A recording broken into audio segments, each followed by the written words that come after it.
के पुण्यार्चक हैं। Wonder cement, फर्क नजर आएगा।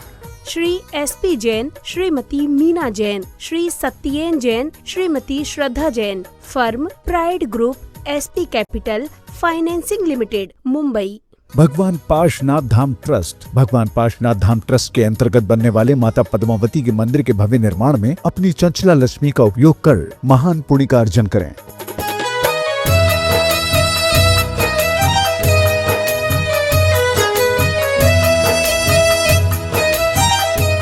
स्वर्गीय श्री सनत कुमार प्यारेलाल जैन झारसुगुडा वाले एवं स्वर्गीय श्रीमती शोभा सनत जैन की पुण्य स्मृति के उपलक्ष्य में इनके द्वारा पुत्र एवं पुत्रवधू अमित सनत कुमार जैन, ज्योति अमित जैन, विकास सनत कुमार जैन, आस्था विकास जैन, नियुक्ति अमित जैन, कल्प अमित जैन, मंत्र जैन, मनन जैन, सपना राजेन जैन, रजनी विनय जैन, श्रेणिक जैन, खुशबू जैन, सौरभ सोमिल एवं समस्त सिंघई परिवार, नागपुर महाराष्ट्र। न्यू मंत्र मार्केटिंग, इतवारी, नागपुर।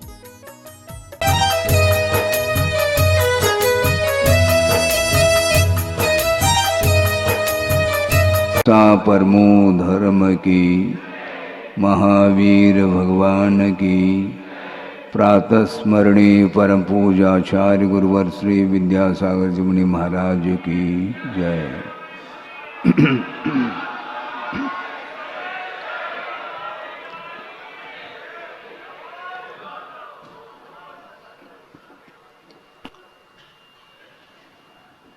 आज का यह पंचम दिन है। उत्तम सत्य धर्म की आराधना सब लोगों को करनी है। सत्य का स्वरूप क्या है, इसको हम आगम के माध्यम से समझने की चेष्टा करें कि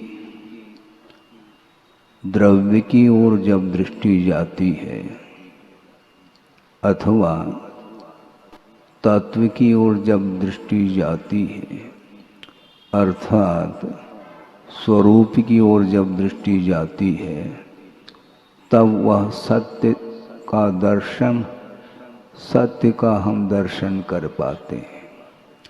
स्वरूप से हट करके विभिन्न प्रकार के पर्यायों की ओर जब दृष्टि जाती है तो वस्तुतः द्रव्य का यथार्थ क्या स्वरूप है वह ज्ञात नहीं हो पाता। 5 प्रकार के पाप होते हैं और उन 5 प्रकार के पापों के त्याग के फल स्वरूप 5 प्रकार के व्रत सामने आ जाते हैं।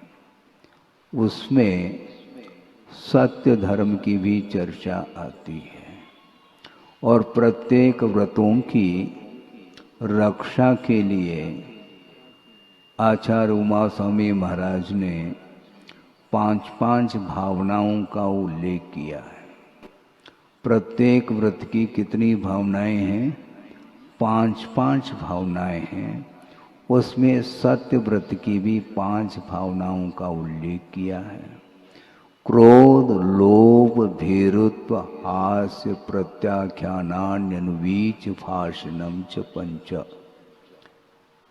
सोचो, प्रत्याख्यान का अर्थ त्याग होता है। किसका त्याग करना? क्रोध का प्रत्याख्यान करना। क्रोध का त्याग करो, लोभ का त्याग करो, भीरुता का त्याग करो और हास्य का त्याग करो। और अनुवीच भाषण का अर्थ होता है आगम के अनुरूप बोलने का नाम। तो ऐसी स्थिति में दुनिया में निर्भीक वक्ता तो मिल सकते हैं, किंतु निरीह वक्ताओं का दर्शन करना बहुत कठिन हो जाता है। आवेश में आकर के कुछ भी बोला जा सकता है, किंतु वो क्रोध के आवेश में आकर के बोलने के फलस्वरूप उसके मुख से जो वचन निकलते हैं उनमें सत्यता का दर्शन देखने को नहीं मिलता। और क्रोध का त्याग करना इतना ही पर्याप्त नहीं, किंतु जिस वक्ता की आजीविका श्रोता के ऊपर निर्धारित है, तो वह वक्ता कभी भी सत्य का उद्घाटन नहीं कर सकता। उसके वचनों, उसके मुख से सत्य वचन निकल ही नहीं सकते, क्योंकि उसका जीवन स्वाधीन नहीं है। कदम कदम पर अपने प्रयोजन को शुद्ध करने के लिए वह आगम को भी साइड में रख सकता है, गुरु के वचनों को भी वह साइड में रख सकता है, और वचनों का वह प्रयोग करता है, और उसके माध्यम से, उन वचनों के माध्यम से न स्वयं का हित होता है, न दूसरे का हित होता है। हित किससे होता है? बोलने से हित नहीं होता, ये ध्यान रखें। और गुरुदेव ने भी कई बार स्वाध्याय के दौरान उन्होंने स्पष्ट कहा है कि आगम में आप ध्यान से सुनेंगे, नहीं तो बहुत विकल्प हो सकते हैं। उन्होंने ये कहा गुरुदेव ने कि आगम में सत्य बोलने का प्रावधान नहीं है। महाराज, आप ये क्या कहने जा रहे हैं? ठीक कह रहा हूं मैं बिल्कुल सावधान हो करके कह रहा हूं, क्योंकि गुरुदेव के वचन है, ये ध्यान रखो। आगम में सत्य बोलने का प्रावधान नहीं, किंतु असत्य नहीं बोलने का प्रावधान है। सत्य बोलने को किसने कहा है? क्योंकि बोलने मात्र से चारित्र का पालन होता है, ऐसा नहीं है। और सबसे मुख्य प्रधान जो व्यक्तित्व को लेकर के मैं आपके सामने विचार रख रहा हूं, सबसे बड़े साधक कौन होते हैं? बोलो। हैं? हम पंचम काल में चारित्र का पालन कर रहे हैं, ध्यान रखो। सबसे वर्धमान चारित्र के जो धनी होते हैं वो कौन होते हैं? तीर्थंकर हुआ करते हैं। अन्य भी कोई साधक हो सकते हैं, किंतु मैं तीर्थंकर को आपके सामने इसलिए रख रहा हूं कि तीर्थंकर स्वयं दीक्षित होते हैं, क्योंकि उन्होंने पूर्व में तीर्थंकरों के पादमूल में ही षोडश कारण भावनाओं के माध्यम से तीर्थंकर प्रकृति का बंद किया था, और फलस्वरूप वर्तमान में वो तीर्थंकर बनने जा रहे हैं। और युग के आदि में वृषभनाथ हुए, उन्हीं को ले लें, कोई भी तीर्थंकर को ले लो, हमें कोई आपत्ति नहीं। वृषभनाथ भगवान सर्वार सिद्धि से उतरे हैं, और उनकी उम्र कितनी है सबको ज्ञात है। 83 लाख वर्ष की उनकी उम्र है, और वो वहां से निकले हैं। उनका यहाँ पर जन्म हुआ है। जन्म होने के उपरांत कालांतर में उन्हें वैराग्य उत्पन्न हो जाता है। मैं ज़्यादा विस्तार नहीं करना चाहता हूँ, क्योंकि समय को भी ध्यान में रखना है। और वे दीक्षित होते हैं, और दीक्षित होने के उपरांत अखंड मौन धारण करके साधना करते हैं। महाराज, फिर वो सत्य बोलते नहीं क्या? पुनः बोलने की बात आने लगी। सत्य को बोलने से ही सत्य सामने आता है, ऐसा नहीं है, किंतु अहिंसा धर्म की रक्षा जो होती है वह सत्य धर्म के माध्यम से होती है। इसको ध्यान में रखें। जो व्यक्ति आवेश में आकर के अपने प्रयोजन को शुद्ध करने के लिए वचनों का प्रयोग करता है, वह कभी भी अहिंसा धर्म की रक्षा नहीं कर सकता। उन वचनों के माध्यम से अहिंसा की रक्षा नहीं हो सकती। और 5 जो धर्म हैं, जिसको बोलते हैं अहिंसा, सत्य, अचौर्य, ब्रह्मचर्य और अपरिग्रह, ये जो 5 व्रत होते हैं, इनमें 4 जो धर्म हैं अहिंसा को छोड़ करके, वे चारों धर्म ये परिकर के रूप में हैं, ये शील व्रत के रूप में हैं, ऐसा आगमकारों ने कहा है। और अहिंसा धर्म प्रदान होता है।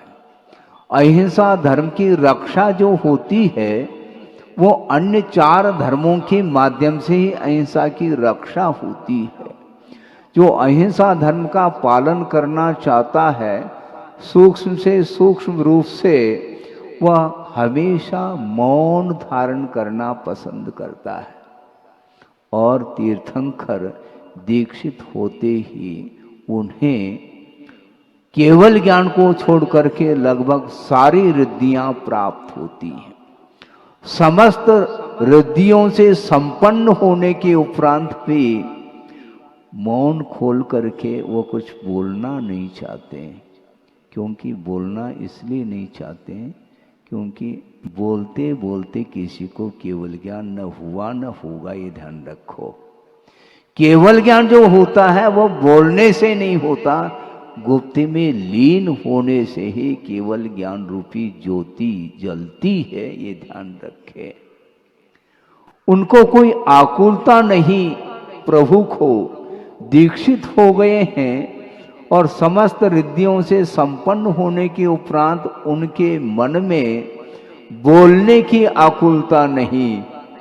गुरुदेव ने कहा था बोलने की भी बहुत बड़ी आकुलता होती है।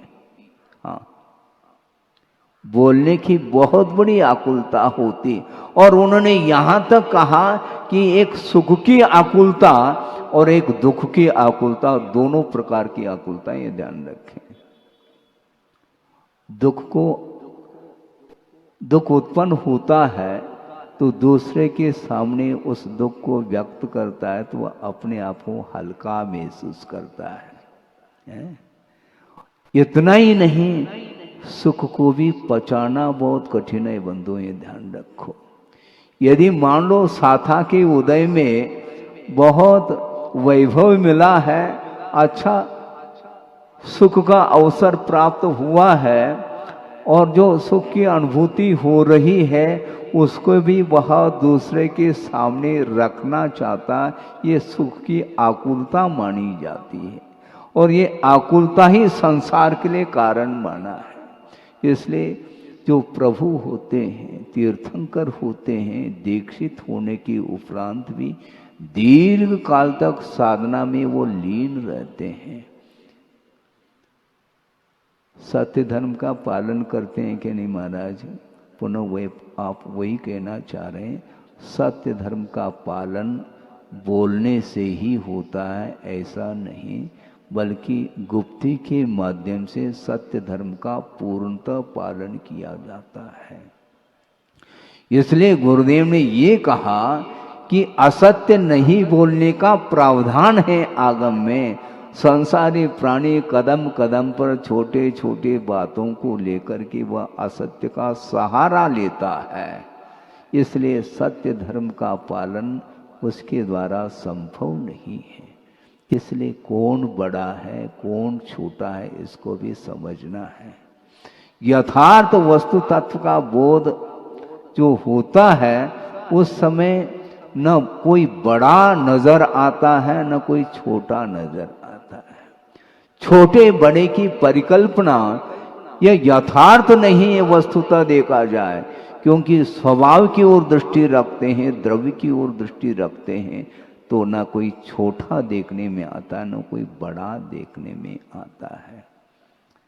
गुरुदेव ने कहा थोड़ा स्वभाव की ओर दृष्टिपात तो करो तो अहंकार भी समाप्त हो जाएगा, बड़प्पन भी समाप्त हो जाएगा तुम्हारा।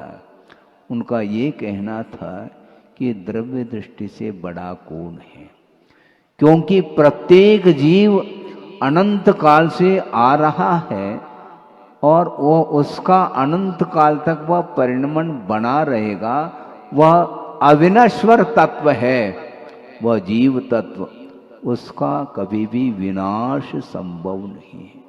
और जो यथार्थ होता है वही अविनश्वर होता है, वही नित्य होता है। इस प्रकार आगमकारों ने उल्लेख किया है। नित्यावस्थितानि रूपाणि, इस प्रकार उमास्वामी महाराज ने तत्वार सूत्र में एक सूत्र दिया है। आज पंचम अध्याय मध्याह्न में इसका व्याख्यान होगा। प्रासंगिक आपके सामने रख रहा हूं कि द्रव्य नित्य हुआ करता है, वह अवस्थित होता है, और जीव तत्व की अपेक्षा से वह अमूर्त हुआ करता है। जीव जब दिखाई नहीं दे रहा है तो ये बड़ा और छोटा ये कैसे देखने में आ रहा, मुझे बताओ। आंखों के माध्यम से वह जीव तत्व जब दृष्टिगत नहीं हो रहा है, फिर ऐसी स्थिति में कौन बड़ा कौन छोटा, आपने कभी चिंतन किया है? गुरुदेव का चिंतन आपके सामने रख रहा हूं। मुझे चिंतन करने की आवश्यकता नहीं पड़ती, क्योंकि उन्होंने जो मौलिक चिंतन किया है उसको स्मरण में लाएं, इतना ही पर्याप्त है। उनका ये कहना है गुरुदेव का कि संसारी प्राणी की दृष्टि में पदार्थ किस रूप में आता है इसको देखना है। चींटी छोटी है क्या बड़ी? बोलो, छोटी है ना, इसलिए तो मैं कहना चाह रहा हूं चींटी छोटी है, ठीक है, और छिपकली उससे बड़ी है, और छिपकली से बड़ी और कौन सा बड़ा हो सकता है? सर्प है, और उससे बड़ा कौन है? हाथी है। बड़ा कौन है वस्तुतः? पर्याय की विवक्षा में सारे पर्याय सामने अवस्थाएं आती हैं, उसको लेकर के छोटे बड़े की परिकल्पना होती है। इसी प्रकार उन्होंने ये कहा था कि पिताजी बड़े हैं क्या पुत्र? बोलो, अब तो आप कहेंगे महाराज पुत्र कैसा बड़ा हो सकता है, पिताजी बड़े हैं। ठीक है भैया, आप बोलो, बाद में खुलेगा वो इतिहास। पिताजी बड़े हैं क्या पुत्र? पत्नी बड़ी है क्या पति? पति बड़ा है क्या पत्नी? दादाजी बड़े हैं क्या नाती? भारी समस्या खड़ी हो गई। गुरुदेव का कहना है एक ही मुहूर्त में ये सब पैदा हुए हैं। दादाजी का जन्म और नाती का जन्म एक समय में। ये कैसी महाराज? क्योंकि दादाजी तभी कहलाएंगे जब नाती का जन्म होता है। जब तक नाती का जन्म नहीं तब तक वह दादाजी है ही नहीं। एक मुहूर्त में सबका जन्म हो रहा है। जब तक शादी नहीं, विवाह संबंध नहीं होता, तब तक वह सामान्य व्यक्ति कहलाता है। और विवाह जिस दिन हुआ उसी दिन पति का भी जन्म और पत्नी का भी जन्म है। एक मुहूर्त में जन्म हुआ है, और आपकी दृष्टि में पत्नी छोटी है और पति बड़ा है। ये सब जो है ना अवस्थाएं हैं। द्रव्य की ओर दृष्टि रखते हैं तो अहंकार सारा का सारा समाप्त हो सकता है। पर्याय देखने में आ रही हैं, और जितने भी ये अवस्थाएं हैं ये सारे नश्वर हैं बंधु, ये ध्यान रखें। अविनश्वर कोई तत्व है तो वह द्रव्य है, यथार्थ वस्तु का स्वरूप है, वह स्वरूप का कभी भी विनाश संभव नहीं है। सोचो, विचार करो। एक श्लोक आपके सामने रख रहा हूं, और गुरुदेव ने 99 शतक में उसको लिखा है, आपके सामने है, बहुत प्रासंगिक है। सत्ता नहीं उपजती उसकान नाश, सत्ता नहीं उपजती उसकान नाश, पर्याय का जनन केवल और ह्रास, पर्याय है लहर वारिधि सत्य सत्ता, ऐसा सदैव कहते गुरुदेव वक्ता। सोचो, विचार करो। सत्ता अर्थात द्रव्य वह कभी भी उत्पन्न नहीं हो सकता, उसका विनाश संभव नहीं, और पर्याय का जनन अर्थात पर्याय का ही उत्पाद होता है और उसी का ह्रास अर्थात व्यय होता है। और वह पर्याय लहर की भांति है, पर्याय है लहर, और वारधी अर्थात सागर जो है वह सत्य है, वह सत्ता के रूप में, ये ध्यान रखो। सागर के तट पर आप पहुंचे हैं, आपको आनंद आ रहा है, आ रहा है कि नहीं? आता है महाराज, तभी तो जाते हैं सागर के तट पर। विहंगम दृश्य देखने वह गया है, परिवार के साथ पहुंचा है और सागर के तट पर जाकर के खड़े होकर के वह देख रहा है उस दृश्य को और उसको आनंद का अनुभव आ रहा है। हमें पूछना चाहते हैं, सागर क्या वस्तु, मुझे बताओ। एक एक बूंद मिल करके ही सागर का रूप सामने आता है। सागर में जल के अलावा है क्या वस्तु, मुझे बताओ। बूंद बूंद के मिलन से जल में गति आ जाए, और सरिता बन सागर मिले, सागर बूंद समाए, ये दोहा भी गुरुदेव ने ही लिखा है। एक एक बूंद मिल करके सागर का रूप सामने आ जाता है। इसके उपरांत आपको जो आनंद का अनुभव हो रहा है वह सागर को देख करके हो रहा क्या? नहीं, बड़े बड़े लहरें जो उत्पन्न हो रही हैं उसको देख करके आपको आनंद आ रहा है। और वह छोटा लड़का भी उन लहर को पकड़ने के लिए प्रयास कर रहा है, उसको देख करके आपको हंसी आ सकती है। ये कोई नादान है, बच्चा है और लहर को पकड़ रहा है, जबकि लहर पकड़ में नहीं आती। अच्छा, तो आपको आनंद किस में आ रहा है, मुझे बताओ ना। जब लहर पकड़ में नहीं आती तो लहर में आनंद क्यों आ रहा है? आपको समस्या है। और एक व्यक्ति वो भी हो सकता है उस दृश्य को देख करके उसको शांति नहीं है, क्योंकि लहर तो मिट रही, उत्पन्न हो रही है, और वह कैमरे के माध्यम से उस दृश्य को भी कैच कर लेता है, क्योंकि दिखाना है।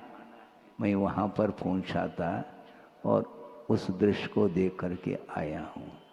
और देखो, सोचो, विचार करो। और एक व्यक्ति वह भी हो सकता है उस दृश्य को तो कैच किया है कैमरे में, इसके उपरांत यदि मान लो कवि है तो उस दृश्य को कविता के रूप में भी वह उस दृश्य को अंकित करने का प्रयास करता है। सोचो, विचार करो, दृष्टि किधर जा रही है।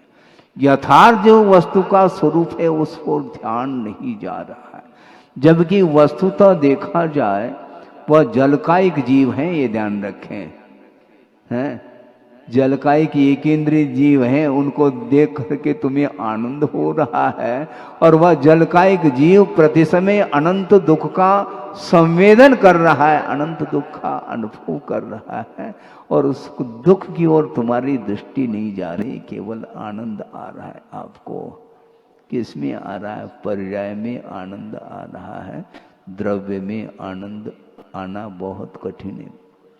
ये सारे सारे पर्याय यथार्थ वस्तु का स्वरूप नहीं, ये अवस्था विशेष हैं, और द्रव्य की ओर दृष्टि जाती है तो गुरुदेव का ये कहना है, द्रव्य के चिंतन करने से भीति समाप्त होती है, क्योंकि द्रव्य अविनश्वर है।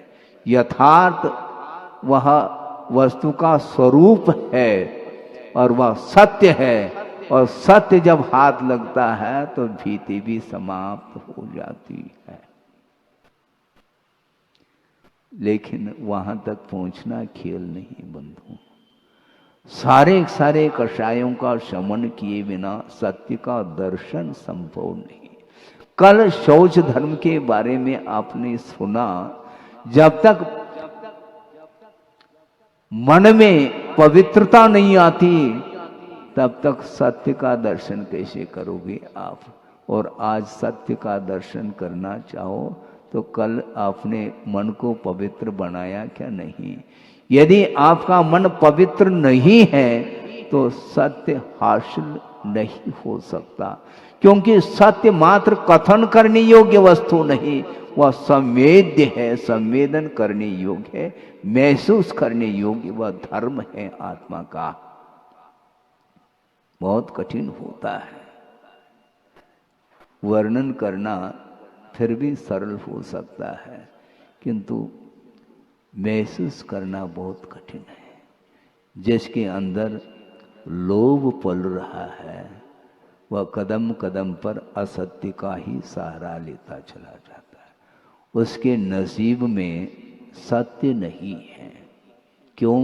क्योंकि लोभ है, और लोभ के कारण ही मन में अपवित्रता आती है, उसकी आंखें मिच जाती हैं और वह पर वस्तु के प्रति आकर्षित होता हुआ उसके ऊपर और अधिकार जमाने का एक भाव और रखता है। षटखंड अधिपति कौन है? वो चक्रवर्ती है।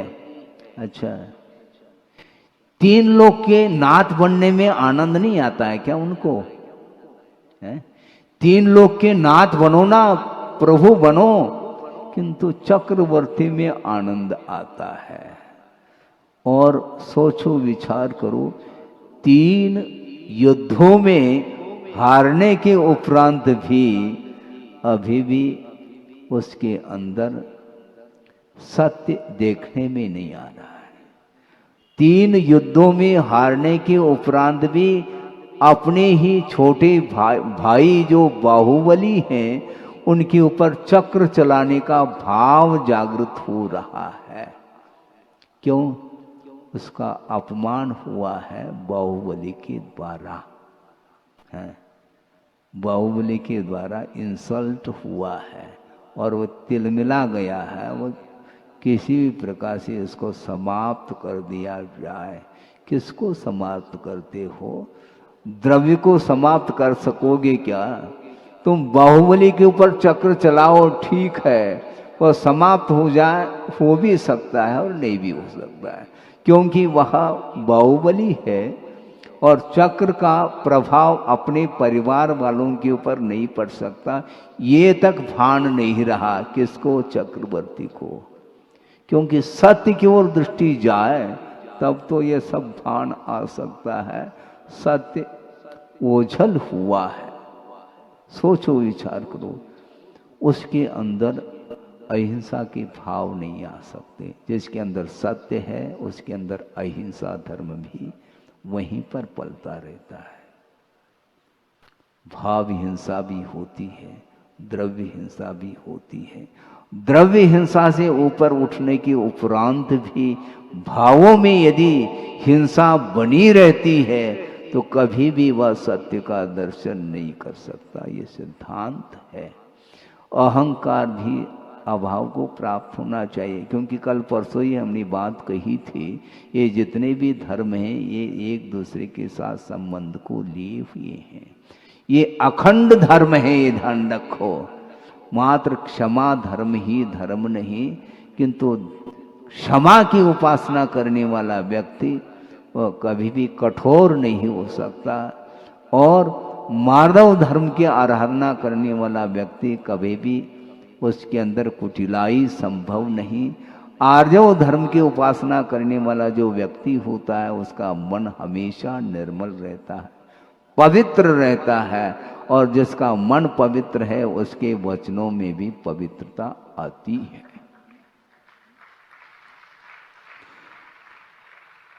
मन में यदि निर्मलता नहीं तो वचनों में कभी भी सत्य नहीं आ सकता।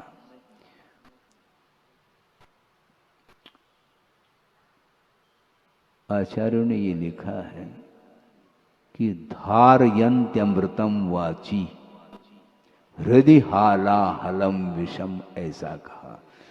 वचनों में अमृत धारण कर रहा है किंतु हृदय में हलाहल भरा हुआ है, तो उस अमृत के समान वचनों से क्या प्रयोजन सिद्ध होता है। मीठे मीठे वचन बोल सकता है, किंतु हृदय पवित्र रहना चाहिए। हृदय में यदि विष और हलाहल भरा हुआ है तो उन मीठे वचनों से कोई भी प्रयोजन सिद्ध नहीं हो सकता। पुनः एक कहावत मुझे स्मरण में आ रही है, वो भी मराठी में ही है, कल परसों भी ये कहा था हमने। दिसतय तसा नसतय म्हणून जग फसतय। अर्थ क्या है इसका? जो दिखता है वह यथार्थ नहीं है, इसलिए ये जग अर्थात लोक जो है जाल में आया है, फंस गया है। संसारी प्राणी फंस जाता है कदम कदम पर। क्यों? जो दिखता है वैसा वह रहता नहीं, इसलिए आर्टिफिशियल जिसको बोलते हैं वह सही जैसा महसूस होता है, वह सत्य जैसा लगता है, यथार्थ जैसा लगता है, किंतु वह यथार्थ रहता नहीं है।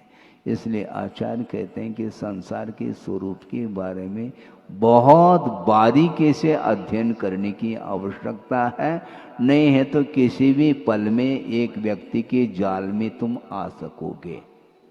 हाँ, जिसके अंदर कुटिलता है उसके जाल में एक भोला भाला व्यक्ति आकर के फंस सकता है। इसलिए दिसतय तस नसतय, जो देखने में आ रहा है वह वैसा रहता नहीं। यथार्थ वस्तु का जो स्वरूप है वह द्रव्य की अपेक्षा से यथार्थता देखने में आती है, और विभिन्न प्रकार की जो पर्याय हैं उसमें वो उलझता चला जाता है, इसलिए वह संसार से ऊपर नहीं उठ सकता। इसलिए सत्य को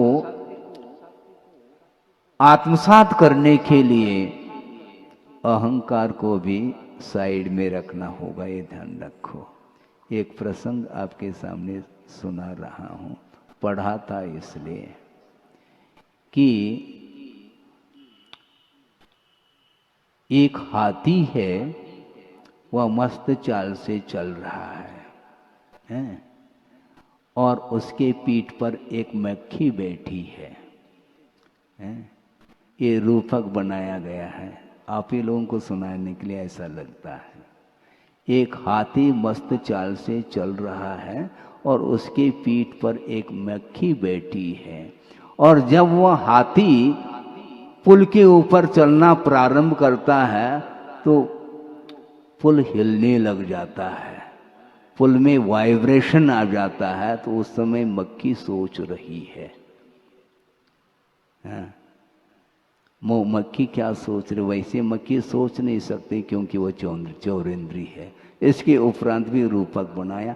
मक्खी ये सोच रही है कि इन दोनों में काफ़ी हमारे पास बल आया है, क्योंकि प्रतिदिन हलवाई के यहाँ जा कर के मिठाई के ऊपर मैं बैठती हूँ, उसके माध्यम से काफ़ी बल आया है। शायद हो सकता है इस बल के कारण ही पुल में वाइब्रेशन आ रहा है। उसको ये बुद्धि नहीं है, ये पुल जो हिल रहा है ये हाथी के द्वारा हिल रहा है कि मेरे द्वारा। इतना ये अहंकार की चरम सीमा मानी जाती है, सोचो। और वो मक्खी कह रही है हाथी के लिए, थोड़ा रुको, ऐसा न हो कि मेरे द्वारा पुल धराशायी न हो जाए। मैं उतर जाती हूँ, फिर बाद में तुम पुल पार कर लेना। सोचो, विचार करो, कौन बलवान है? सत्य क्या है इसमें? जिसके पास अहंकार है वो उसके पास सत्य हाथ लग नहीं सकता। विशाल का हाथी के द्वारा वह पुल जो हिल रहा है उसके ज्ञान में नहीं आ रहा है, किसके? उस मक्खी के ज्ञान में, क्योंकि मक्खी के पास माइंड नहीं है। ध्यान रखो, फिर भी वो सोच रही है कि मेरे बराबर कोई भी ताकतवर व्यक्ति नहीं है, मैं बलशालिनी हूँ। ऐसा वो मक्खी सोच रही है। उसका ये अज्ञान माना जाता है।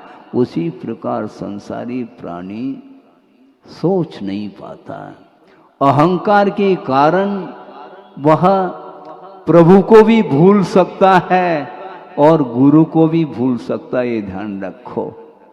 उसके अंदर कृतज्ञता भी समाप्त हो सकती है ये अहंकार के फलस्वरूप, और उस अहंकार के कारण ही वह सत्य से वंचित हो जाता है।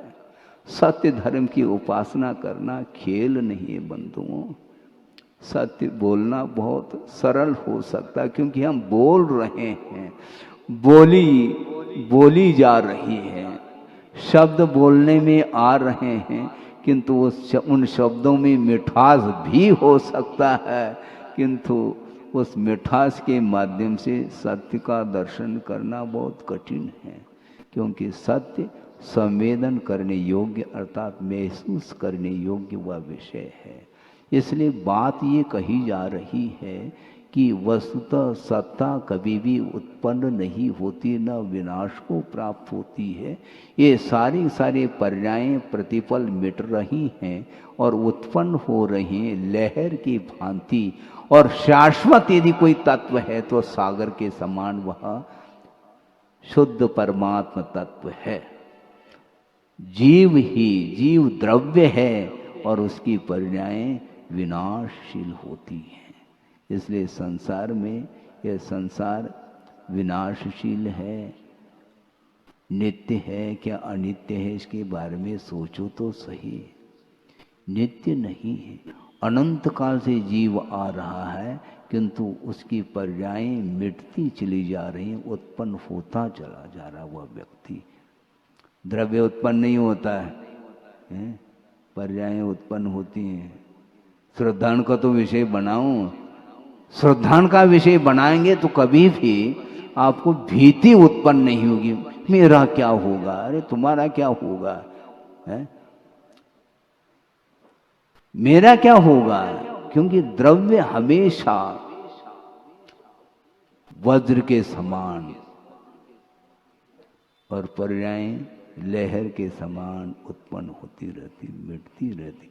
और इन पर्यायों को लेकर के संसारी प्राणी कदम कदम पर न जाने कौन कौन से परिणाम कर लेता है। छोटे बड़े की परिकल्पना भी उसके अंदर आती चली जाती है, किंतु वस्तुतः सत्य तो सत्य होता है, यथार्थ होता है। वो एक प्रसंग आपके सामने रख रहा हूं। आचार्य ज्ञान सागर जी महाराज और बैठे हैं और एक व्यक्ति उनके चरणों में आए और उन्होंने अपनी भावना व्यक्त की कि महाराज, बहुत दिन की मेरी भावना थी, मुझे विकल्प आता था कि कौन सा विकल्प है। मैं ये जानना चाहता हूँ कि महाराज आपको दीक्षित होकर के कितने वर्ष हुए हैं। सुन रहे हैं आप? क्या पूछा उन्होंने? महाराज आपको दीक्षित होकर के कितने साल हुए हैं? तो आचार्य ज्ञानसार महाराज ने कहा कि वर्ष तो छोड़ो, अभी मैं दीक्षित होकर के बाहर आया हूं।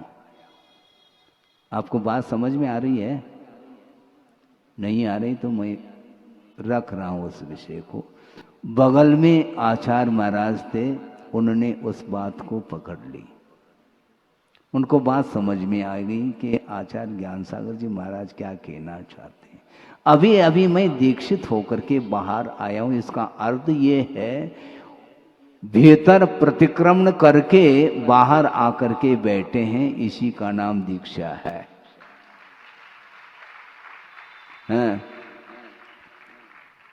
मैं 10 साल का हूं, मुझे दीक्षित होकर के 25 साल हो गए, मुझे 40 साल हो गए, मुझे 50 साल हो गए, मैं चिर दीक्षित हूं और ये नव दीक्षित है, ये सब भूल जाओ। वस्तुतः दोषों को परिमार्जित करके सामायिक में जो लीन होता है वही वस्तुतः दीक्षा मानी जाती है।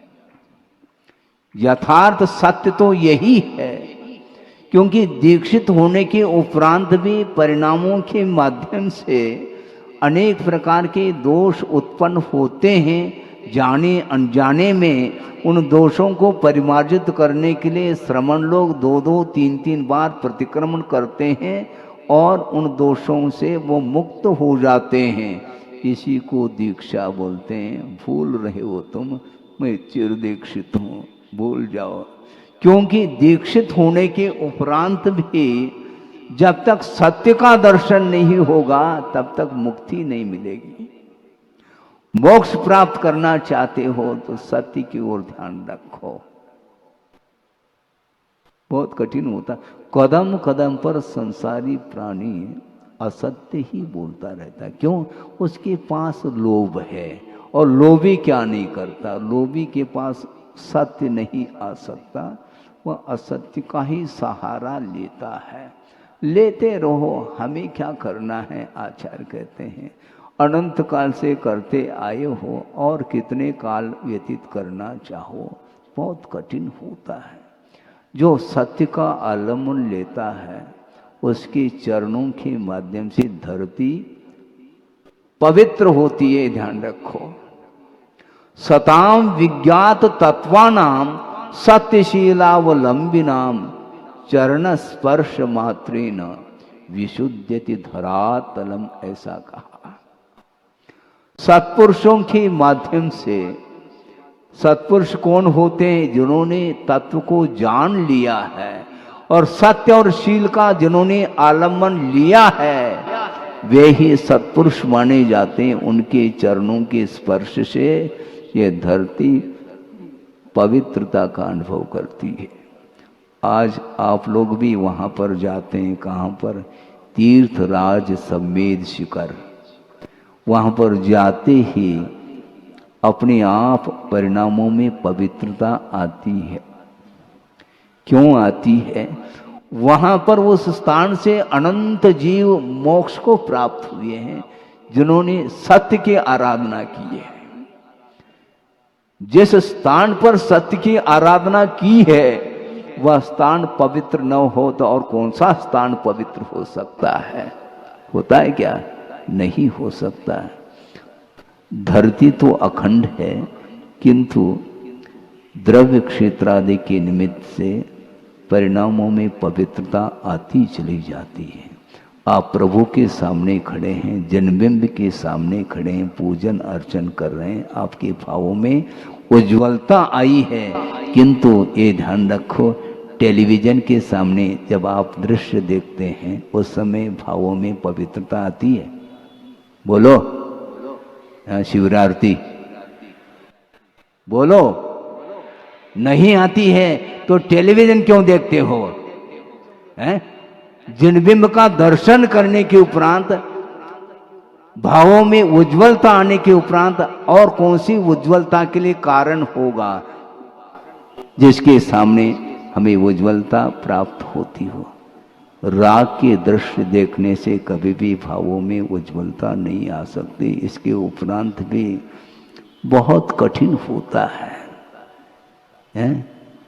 अन्यत्र पवित्रता नहीं आ सकती। ये कहना बहुत आसान है, किंतु मोबाइल और टेलीविजन के माध्यम से रात दिन भर राग का दृश्य देखता है। हमने सुना है, क्योंकि हमने तो देखा ही नहीं, ना टेलीविजन देखा ना मोबाइल देखा। सोचो, विचार करो। सुनते हैं रात के 12, 1, 2 बजे तक भी प्रोग्राम देखते रहते हैं, बताते हैं। सत्य बोल रहा है क्या? नहीं मैं, हाँ, असत्य तो नहीं बोल रहा हूं, क्योंकि सत्य धर्म ही ध्यान रखो, क्योंकि हमने आप ही लोगों के मुख से सुना है। सोचो, विचार करो, 2-5 मिनट पूजन करते समय यदि मान लो विलंब हो जाता है तो घड़ी देखते हैं, और बिना घड़ी देखे 2-2, 3-3, 4-4, 5-5 घंटे तक उस दृश्य को देखते हैं। उसके माध्यम से कौन सा सत्य का दर्शन हो रहा है? जहाँ राग का दर्शन है वहाँ पर वीतरागता का दर्शन संभव नहीं है। वहाँ कैसे पवित्रता आ सकती है? कम से कम आप लोगों को ध्यान में रखना चाहिए कि राग का दृश्य आप नहीं छोड़ सकते, किंतु परसेंटेज तो कम से कम कर सकते हैं? नहीं कर सकते हैं? कर सकते हैं ना, करना चाहिए, क्योंकि राग में पूरा संसार डूबा हुआ है, उसके माध्यम से उसको कुछ भी नहीं मिल रहा। ये पर्याय विनाशशील है, इस प्रकार कहा जा रहा है। और उस चित्र को आप देखते हैं, वो क्या नित्य है? क्या नहीं है? वह केवल चित्र है, तस्वीर है। और तुम वीर के संतान हो और तस्वीर को देख रहे हैं आप। सोचो, हाँ, तुम वीर के संतान हो और तस्वीर देख रहे हैं, राग के चित्र देख रहे हैं, उसमें कौन सा आपका भला हो सकता है? क्या नहीं हो सकता भला। लेकिन राग ये आग के समान होते हुए भी उसमें वह कौन सा आनंद आ रहा है वो ही जाने। आत्मानंद बहुत कठिन है। स्वरूप का आनंद लेना चाहो, जिसको परिग्रह में आनंद आ रहा है, तो उसको स्वरूप में कहाँ तक आनंद आ सकता है? नहीं आ सकता। इसके उपरांत भी अनादिकालीन संस्कार होने के कारण इस प्रकार उसकी वृत्ति हो रही है, एक स्वभाव जैसा बना हुआ है। इसलिए इस मोह को समाप्त करने के लिए हमें सत्य का दर्शन करना है। एक प्रसंग आपके सामने रख रहा हूँ, वो ये है, शरीर के घाव से अपेक्षाकृत वचन का घाव गहरा होता है। समझ रहे हैं आप? जो शारीरिक घाव है उससे भी अपेक्षाकृत वचन का जो घाव होता है वह बहुत गहरा होता है। कैसा होता है? एक दृष्टांत के माध्यम से आप समझ सकते हैं। एक व्यक्ति है और वह कृषक है, बहुत गरीब है, कृषि करता है और अपने जीवन का यापन कर रहा है, आजीविका चला रहा है, परिवार भी उसके साथ लगा हुआ है। और वह हाथ में कुल्हाड़ी लेकर के लकड़ी काटने के लिए जा रहा है। आप गौर से सुने, 1-2 दिन पहले भी शेर आया था, फिर आने वाला है। हाँ, आने वाला है। कुल्हाड़ी लेकर के वह किसान जा रहा है, लकड़ी काटने के लिए जंगल गया है। और वहां पर दूर से एक शेर दिखाई पड़ा। वो सोच रहा है कि शेर दूर तो है, लेकिन पास आने में देर थोड़ी लग सकता है, अब क्या किया जाए, लेकिन लकड़ी तो काटना ही है। देखते हैं, साहस करके 2-4 कदम, क्योंकि एक ही पगडंडी थी और कोई पगडंडी थी नहीं, और उसी मार्ग से वह जा रहा है। 2-4, 6, 7, 10 कदम और तय किया है। इसके बाद भी वह शेर अपनी ओर नहीं आ रहा है। क्या बात है? और आगे बढ़ता है तो उसके मुख से आवाज निकल रही है, वह शेर कराह रहा है। उसने सोचा, कृषक ने, कोई न कोई आपत्ति इसको आई है, और पास पहुंच गया तो उसको देखा तो दयनीय दृष्टि से वह देख रहा है कि मेरी कोई न कोई सहायता कर दे। तो वह पहुंच गया है कृषक, और उसकी भीति भी समाप्त हो गई, क्योंकि शेर दहाड़ नहीं रहा है और वह दयनीय दृष्टि में वह बैठा है। उसकी आंखों में आंसू देख रहे हैं। जाकर के देखता है, वो करा क्यों रहा है। बात समझ में आ गई, उसके पैरों में कांटा गड़ा हुआ है, और जाते ही वह पंजा ऊपर कर लेता है, इस कांटे को कोई निकाल दे। और अपने हाथ से उस कृषक ने उस कांटे को निकाल दिया। अब वह शेर अब शेर नहीं रहा, उसके अंदर कृतज्ञता झलक रही है, इसलिए उस कृषक के ऊपर वह दहाड़ नहीं रहा है, भक्षण के भाव नहीं है उसके अंदर। और वह शेर कृषक के लिए कह रहा है, बहुत बड़ी कृपा हो गई मेरे ऊपर तुम्हारी, अब तुम जो चाहो वो मैं दे सकता हूँ, मैं आपके लिए भी सहायता पहुँचा सकता हूँ। आप यदि मान लो संकट का अनुभव करते हैं तो मैं भी उस संकट को दूर कर सकता हूँ। और वह शेर बोल रहा है कृषक के लिए, और वह कृषक ने कहा, मैं संकट में तो हूँ, लेकिन उस संकट को तुम कैसे दूर करोगे? तुम्हारे पास है क्या दूर करने के लिए? मैं तो कृषक हूँ, कृषि करके मैं जीवन यापन कर रहा हूँ, और तुम्हारे पास है क्या जो मेरे ऊपर तुम उपकार कर सको या कुछ दे सको, मेरे संकट को दूर कर सको? नहीं, आप जो कहोगे उसके लिए मैं तैयार हूँ। तो कृषक ने कहा कि देखो, मेरी बेटी की शादी है? समझ रहे हैं आप? क्योंकि शादी विवाह का विषय तो बहुत जल्दी समझ में आ जाता है, सिद्धांत का भले ही ना आए, बात अलग है।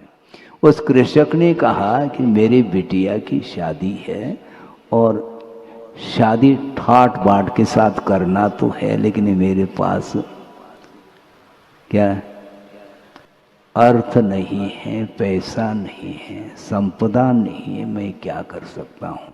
उस शेर ने कहा, घबराओ नहीं, जितनी संपदा चाहो तो वह मैं दे सकता हूँ। कहाँ? आगे तो बढ़ो, मैं दे रहा हूँ। और उस कृषक को ले जाता है वह शेर, कहाँ पर? गुफा में, पास में गुफा, और जा करके उसको दिखाता है, ये संपदा, ये स्वर्ण की गहने हैं, आभरण हैं, जितना लेना चाहो तो ले ले, अच्छी बात है। और उस कृषक ने ले लिया और वापिस हो रहा है। उस समय शेर के लिए कृषक कह रहा है, क्या कहता है?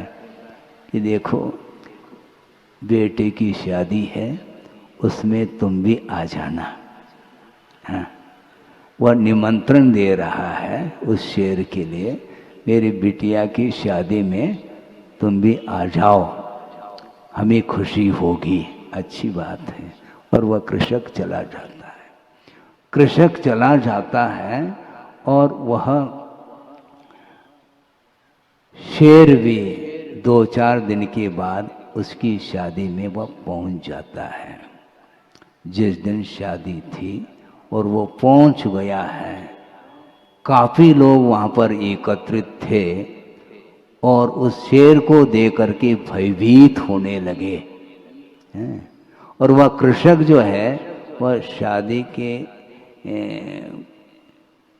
कार्य में व्यस्त था और वह देखने में नहीं आया वहां पर, और शेर आया हुआ है। सारे लोग भयभीत हो रहे हैं, किंतु उस कृषक के कुछ जो साथी थे उन्होंने कहा सब लोगों को, तुम क्यों घबरा रहे हो? इतनी डरने की क्या आवश्यकता है? लोगों के लिए वो कह रहे हैं। कृषक के साथी लोग 2-4 लोग थे, होते तो ही। उन्होंने कहा, तुम डरते क्यों हो? सब लोगों के लिए बोल रहा है, ये शेर थोड़ी है, ये शेर नहीं है, ये गधा है ये। अच्छा, गधा कहते ही शेर वापिस चला गया है? गधा कहते ही शेर वापिस चला गया और शादी हो गई। होने के उपरांत वह कृषक सोच रहा है, हमने कहा था, शेर को निमंत्रण दिया था, किंतु शेर आया क्यों नहीं? शादी में उसको हमने निमंत्रण दिया था, भूल तो नहीं गया? दिख नहीं रहा, क्या बात है? कोई बात नहीं, नहीं आया हो, लेकिन शेर लौट गया। क्यों? गधा कहते ही वो लौट गया। अब 2-4-6 दिन बाद वह कृषक जा रहा है। कहाँ पर? वहीं पर कुल्हाड़ी हाथ में लेकर के जा रहा जंगल, और वहाँ पर शेर दिखाई पड़ा। जा कर के उसके पास पहुँच गया। क्यों, क्या बात है? कोई गलती हो गई क्या मेरी? आप आए नहीं? शादी में निमंत्रण तो मैंने दिया था, आप क्यों नहीं आए? नहीं नहीं, मैं आया था, लेकिन वापस क्यों गए आप? कम से कम हमें खुशी होती, शादी में आते और हमें आशीर्वाद दे देते थोड़े बहुत। तो उसने कहा मैं इसलिए आया हूँ। क्यों आए हैं मैं बाद में बताऊंगा। एक काम करना है तुम्हें। कौन कह रहा है? कृषक के लिए शेर कह रहा है। ये तुम्हारे हाथ में जो कुल्हाड़ी है ना, इस कुल्हाड़ी से मेरे सिर पर प्रहार कर देना। वो कृषक सोच रहा है कि क्या बात है, तुमने इतना उपकार किया है मेरे ऊपर और तुम कह रहे हो मेरे सिर पर कुल्हाड़ी से प्रहार कर देना। मेरे वश की बात तो नहीं है, मैं कृतज्ञ नहीं हो सकता, मैं कृतज्ञ हूं। नहीं, तुम्हें तो सिर के ऊपर प्रहार करना पड़ेगा, नहीं तो ध्यान रखो थोड़े बहुत दहाड़ने को हो गया तो कृषक सोचता है कि भैया उसकी बात मान लो, नहीं तो और मुसीबत आएगी। उसने उस शेर के कहने से कुल्हाड़ी से उस शेर के सिर पर प्रहार किया और उसका सिर फट गया। अब शेर क्या कह रहा है बोलो, सुनो थोड़ा सा। शेर ये कह रहा है कृषक को, अब चले जाओ तुम, किंतु 15 दिन बाद वापस आना। वो कृषक समझ नहीं पा रहा है, लेकिन क्या कर सकता है। चला गया कृषक और 10-15 दिन बाद वापस आ गया शेर के पास। और शेर ने कहा कि सिर में घाव है क्या, थोड़ा देख लेना। नहीं, सिर में घाव तो है नहीं, घाव तो भर गया।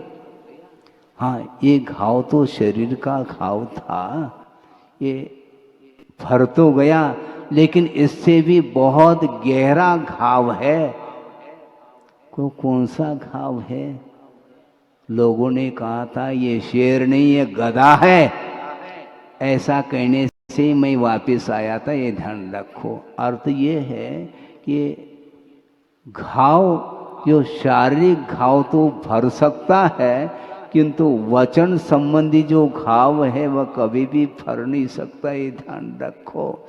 हम बोलते तो हैं किंतु कैसे बोलते हैं, दूसरा तिल मिला जाए, इसको बोलते हैं वचन संयम नहीं है। ये वचनों में संयम होना चाहिए। मैंने पहले ही कहा था कि अहिंसा धर्म की रक्षा जो होती है वह सत्य धर्म के माध्यम से अहिंसा की रक्षा हो सकती है। बहुत कठिन है।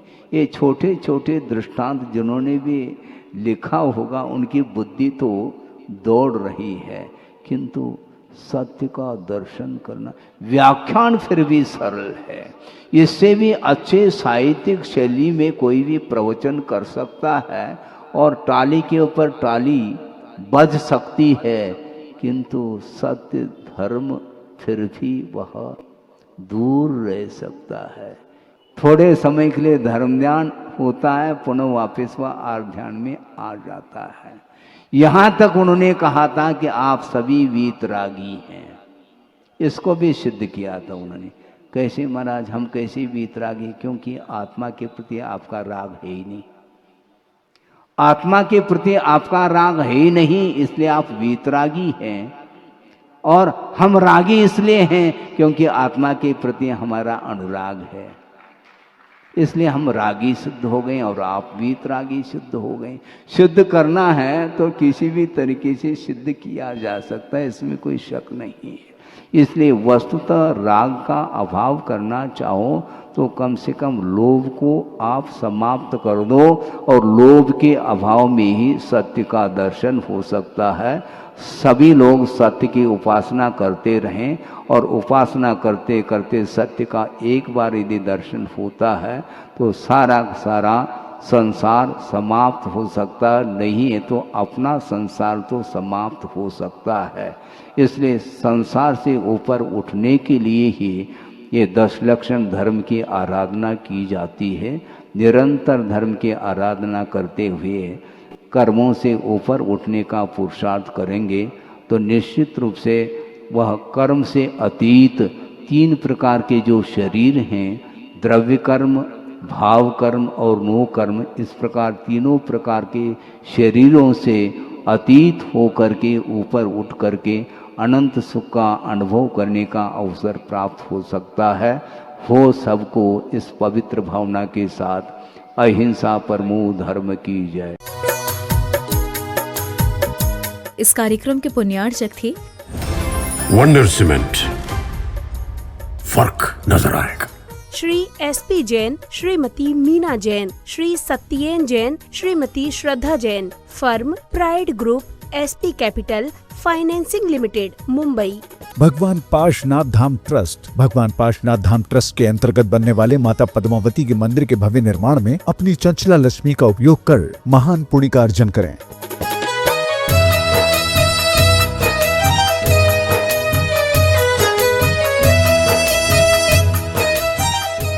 स्वर्गीय श्री सनत कुमार प्यारेलाल जैन झारसुगुडा वाले एवं स्वर्गीय श्रीमती शोभा सनत जैन की पुण्य स्मृति के उपलक्ष्य में इनके द्वारा पुत्र एवं पुत्रवधू अमित सनत कुमार जैन, ज्योति अमित जैन, विकास सनत कुमार जैन, आस्था विकास जैन, नियुक्ति अमित जैन, कल्प अमित जैन, मंत्र जैन, मनन जैन, सपना राजेंद्र जैन, रजनी विनय जैन, श्रेणी जैन, खुशबू जैन, सौरभ सोमिल एवं समस्त सिंघई परिवार, नागपुर महाराष्ट्र। न्यू मंत्र मार्केटिंग, इतवारी, नागपुर।